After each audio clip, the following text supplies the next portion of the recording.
He is the worst president in the history of the United States, and he's horrible to the black community. Like it or not. Then our way as a senator. And check out his record in the 1990s. Check out his record in the 1990s. Your economically was for us. Yes. Well, opportunity. Opportunity-wise, everything holistic. Best job numbers ever. The first step act. Let's talk about it. And again, the colleges and universities. Yeah. At least you get the whole thing down. Yeah. I got you. Like a crucifixion of cringe. A lot of people are afraid of having a tough conversation, especially like, all right, telling a friend you have feelings for them is really, really hard. And you guys were really close, right? Yeah, and which they always say it could start or should start with friendship. Yeah, sometimes. Not always. But I was afraid to have that conversation because it was going to be so embarrassing and so uncomfortable. It's a very so what uncomfortable gave you the conversation. courage? Well, in part, the cameras, it gave an excuse because it's something that we were avoiding for a long time. That was the point. So there was an elephant in the room. Yeah, I was living with an elephant in the room with not just him. Same elephant was in the room with my parents. Yes, that's what I meant. Yes, as soon as I said that. Was following. The guy eventually comes to the front and he goes like, "Yo, LD, like, you for real about like signing?" I just wanted to see if this was actually about to happen. I said, if you unravel your dick and stretch it and place it on the table, I will sign that. I will sign it. And he, with no hesitation. Zero hesitation. He unraveled his like medium size. It was medium size. I remember being very, like, it wasn't that big, it wasn't that small. It was, like, very medium. It was normal. Like, I didn't feel annoyed by it, or, like, it was easy to, I could find the place to sign easily. Like, it was, and I signed this man. Medium. Yeah. Can't call this bluff, baby. Life ain't never been better than it is now. Go, shorty.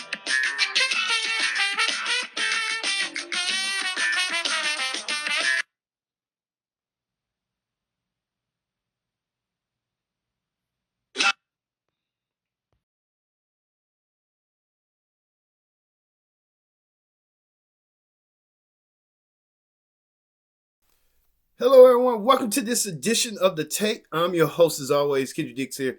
Glad you can join us here on The Take on this Thursday, April 11, 2024. Join in the conversation using the hashtag Take here on Connect. And don't forget to subscribe. Subscribing is caring. Tell a friend, call a friend, hit that subscribe button so you won't miss a thing.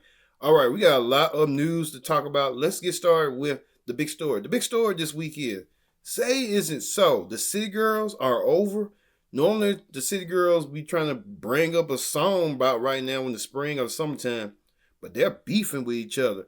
We got an insider that'll let us know what's going on with the City Girls right now. So I'm going to read you the thread. Now, Young Miami starts off and says, for you to come on here and try to play victim is crazy. Jatavia, who happens to be JT, you have been sneak dissing me for the last couple of days, and I haven't said ish back to you. You made 2 whole songs dissing me, and I still wrapped your ish with my chest and showed love.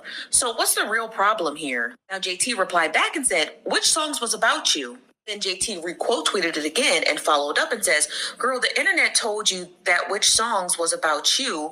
The one saying it's City Girl-ish, even if it ain't City Girl-ish. That was released under City Girls, or the one that says riding solo, but I'm still in the group, ? She said, get your phone back from whoever this is, baby. Don't play with me. A Young Miami replies back and says, JT, basically your song No Bars and Sideways are about me. JT replies back and says, oh, wow, you're really losing it. If you thought this, why not speak to me about it? You came on here and said LOL so people can ask you why you wasn't defending me, attention seeking as usual. Now, Carisha replies back and says, she's trying to kick me while I'm down. And y'all know she's been down bad for a couple of days. Playing to the narratives is dangerous when I've been nothing but a friend to you. JT replies back and says, you looking for a way out of your situation. Who was the first person called you when it started? And I'm assuming she means about the whole Diddy stuff. She says you're a sad fucking case. Now, somebody by the name of Sleaze Mirage, who happens to be from a specific camp, said JT had 2 girls thinking No Bars was about them. Sagittarius really so powerful, bro. And Carisha was not having it because she said, shut your big head, little body up. Now, I don't care if Carisha is beefing with someone and JT beefing with someone. I don't care about that. But when they start beefing with one another, see, we got a problem because this is our summer music. We don't have any now if they break up. It's like the end of the Migos. I'll keep you guys posted if they continue their back and forth.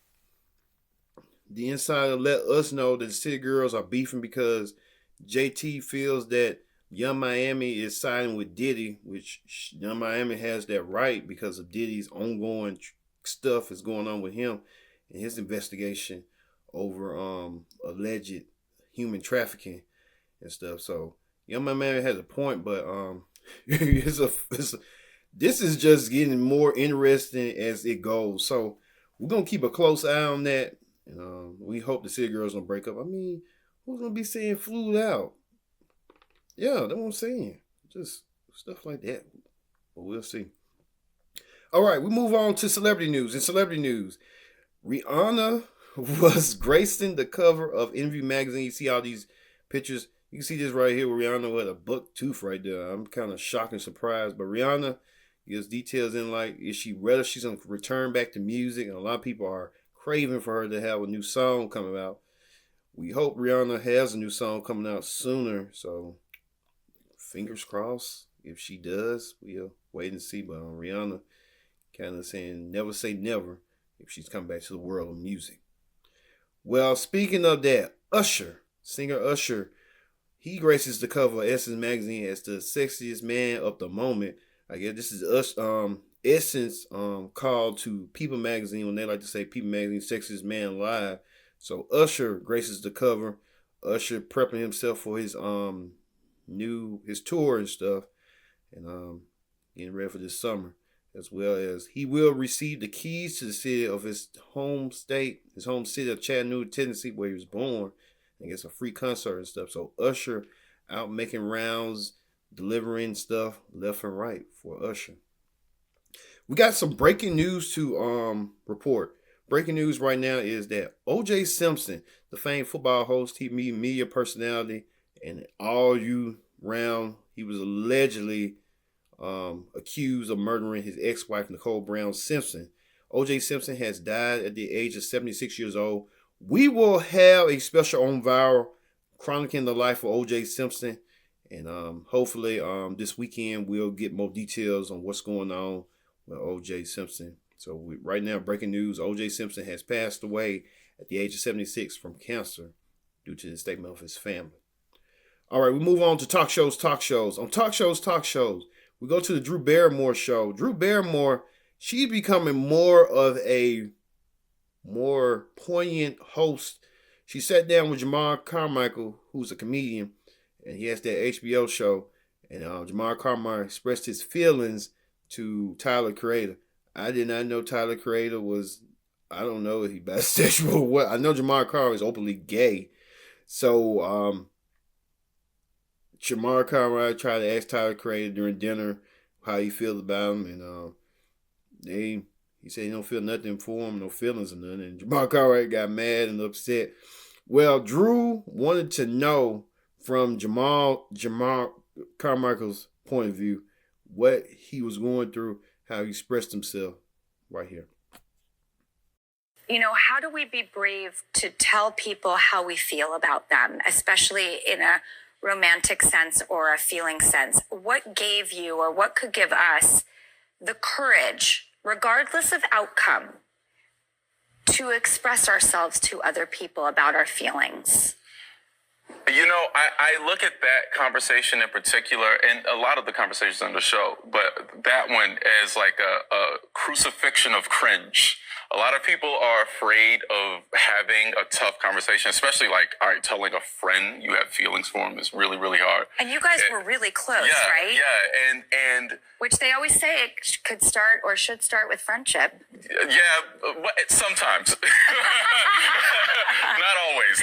But I was afraid to have that conversation because it was going to be so embarrassing and so uncomfortable. It's a very so what uncomfortable gave you the conversation. courage? Well, in part, the cameras, it gave an excuse because it's something that we were avoiding for a long time. That was the point. The so point there of was bringing an in cameras elephant in the room. Yeah, I was living with an elephant in the room with not just him, same elephant was in the room with my parents. Yes, that's Like, what I'm. Yes, as soon as I said elephant was that. following. Well, Jamar Carmichael trying to express himself. Drew really being a poignant host and the real she's getting the questions and stuff. I think Jamar just with that race baiting stuff. We're hearing all that stuff. If that's your thing, what you like to do, then that's you, man. That's you. Do what you like to do. But keep that race baiting. You could have kept that to yourself, man. A lot of people just like to tell on themselves. Like, I guess we live in the age of Aquarius. Like, you want to tell on yourself, which I guess people ain't got no filter. Just to shock and awe people. That's what it is. All right, we'll move on to this. The Kelsey Brothers podcast. The Kelsey Brothers have their own podcast. They sat down with rapper Young Daki, and rapper Young Daki said something that a fan wanted him to sign that I didn't believe couldn't exist. Take a look. His first one, Chrome Parsons. So it's Champ P. Haley let me sign that Chrome dome of his. What's the weirdest thing someone has asked you to sign? I mean, I signed a man's. Shut up. Way. I did. I signed a man's. When you said in the show, like, come by That's after one of the those show. based on the truth. I basically, I was like, back then, I was trying to sell the tickets. I was like, Sacramento, like, still a few tickets left, meet and greet, like, I might sign someone's tonight. Guy eventually comes to the front, and he goes, like, yo, LD, like, you for real about, like, signing? I just wanted to see if this was actually about to happen. I said, if you unravel your and stretch it and place it on the table, I will sign that. I will sign it. And he, with no hesitation. Zero hesitation. Zero hesitation. He unraveled his like medium size. Medium. It was medium size. I remember being very, like, it wasn't that big, it wasn't that small. It was like very medium, it was normal. Like, I didn't feel annoyed by it, or like it was easy to. Wow. I could find the place to sign easily. Like, it was, and I signed this man. Medium. Yeah. Can't call his bluff, baby. Yes, the fan wanted Young Dikey to sign, you know what, his private parts. What in God's green earth is folks doing? I would never want to do that. I'd be like, man, no. No. I mean, come on, man.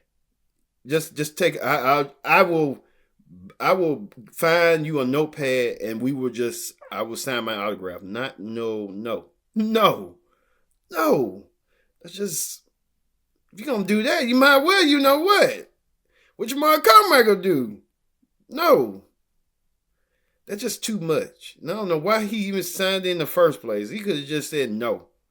What's wrong with people not saying no these days? Come on. All right, we'll be back with more Take. Don't go anywhere. We'll be right back. Welcome back to The Take. I'm your host, as always, Kendrick Dix here. Glad you can join us here on The Take on this Thursday, April 11, 2024, I meant to say. Join in the conversation. Use the hashtag Take. And don't forget to subscribe. Subscribers can tell a friend, call a friend, hit that subscribe button so you won't miss a thing here on The Take. Man, I'm kind of a little flustered at that last segment with London Dikey and stuff. That's why I'm flustered. No, I wouldn't even dare do this like that. But hey, let's hear him. Well, we move on to the political rundown. The political rundown. Former President Donald Trump hit the campaign trail in Atlanta to get some votes because he said last election, he got rigged in Georgia because of election interference. Well, he stopped by Atlanta known Institute, National Global Institute, better known as Chick-fil-A, to grab something to eat and earn the votes. And you want all these black people did to Trump. Take a look. How you doing, Trump? I'm doing good. I love you, man. Good. You look good. I love you. Everybody having a good time? Get ready. Yeah, I'll give you one. Make me have a question. Can I have 30 milkshakes? And also some chicken. I'm going to take care of the customers. Business good? Making a lot of money? You get rich, right? Thanks very much. Look at where you home. You like each other, right? Come on in. Come on in. Yes. I'm going to get rid of Viper. Bye, Sleepy. He is the worst worst president in the history of the United States, and he's horrible to the black community. Like it or not. Been that way since a senator. And check out his record in the 1990s. Check out his record in the 1990s. You're economically what's for us. Yes. Well, opportunity. Opportunity wise, everything. Holistic. Best job numbers ever. The first step act. Let's talk about it. And again, the colleges and universities. Yeah. We should get the whole thing down. Yeah. I got you. No problem. Trump tried to order milkshakes and bash Biden's record in the 1990s. And then a lot of the black people was at seeing Trump. Trump kind of got that presence and stuff amongst black people. Let's see if they're going to vote for him or not. If this election comes true, I guess they were just in shock that he came out and tried to get some Chick-fil-A. Maybe he thought he went to the wrong Chick-fil-A. He wanted to earn some votes. Trump, you going to... Well, speaking of some experience working at a restaurant, you may get some votes in that establishment. You going to get some votes in that establishment because that's all they do. But hey, at Chick-fil-A, you could have went to every Chick-fil-A. You could have went downtown Atlanta. You could have went to the whitest Chick-fil-A ever and said, hey, where is the whitest Chick-fil-A ever so I can get some votes? You went to the blackest Chick-fil-A. I see they're going to get you what you need coming up. So, hey, let's see. There's a possibility. All right. And finally, the viral video of the week. Singer Lenny Kravitz is show off how he maintained his physique. Lenny Kravitz was on Sherry Shepherd, if you remember right here. Zoe, like I said, my uterus jumped, but only for a second. I can't bring you no kids. Are you letting me down? I feel it. It's not you, it's me, Lenny. It's not you, it's me. And I just want to tell you, I loved our time together. Don't cry, please don't cry. I loved our time together, and I just want to help myself. Like I just gotta. Okay, I can feel your heartbeat next to mine, and I have to say. It's goodbye, Lenny. Well, like I said, the love will just transform into something else. Okay, I'm with you, Lenny. I'm still with Yeah, Lenny Kravitz was on Sherry Shepherd. And I'm talking about his receipt. Sherry was impressed, like, how he knows age and stuff. Well, look what Lenny Kravitz done right here. Life ain't never been better than it is now. Go, shorty.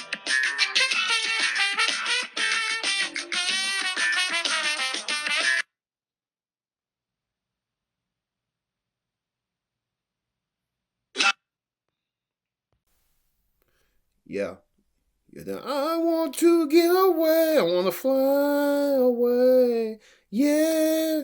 You remember that song. Lenny Kravitz, that was the biggest song that he ever did. But Lenny Kravitz, I guess, working out and staying in shape. So, hey, I think he's nearly 60 years old. Man, Lenny Kravitz still got it.